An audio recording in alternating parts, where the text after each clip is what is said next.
Impressive. So I'm guessing that the investments were made. If so, how was he able to get those investments at the time?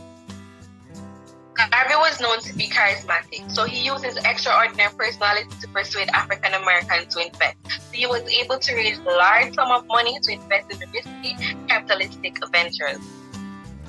This is getting quite interesting. Would you then say, Ms. Bennett, that Garvey's need for economic development, his ideology of economic self-sufficiency, was the main factor that aided the UNIA growth? Definitely. It was one of the main factors that played a key role that fostered the growth.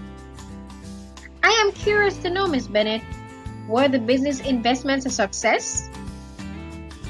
Although the business investments for the most part not successful, they became a solid economic foundation for future African American business ventures. I am loving this interview, although we are coming to a close. Ms. Bennett, tell me, the attempts to establish economic self-reliance, they went beyond corporate business enterprise? Indeed. So the UNIA, it also acted as a community service agency by providing death and other minor benefits to members. So local divisions were required to maintain a charter fund for the purpose of assisting distressed members or needy individuals of the race. So a fund for loans of honor to active UNI members and employment bureau to aid members seeking employment also established. Wow!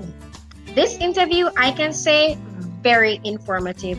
Once again, thank you, Ms. Bennett, for being here. My pleasure. Thanks for having me. We can agree that those interviews on improving the universal Negro were rather informative.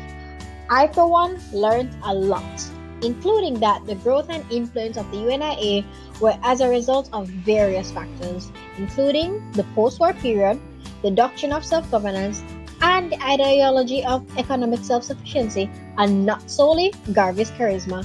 I do hope that you found the discussion as informative as I did. With that said, we are out of time.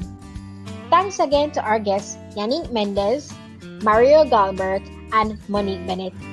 I'm your host, Jillian Richards, and thank you for tuning in.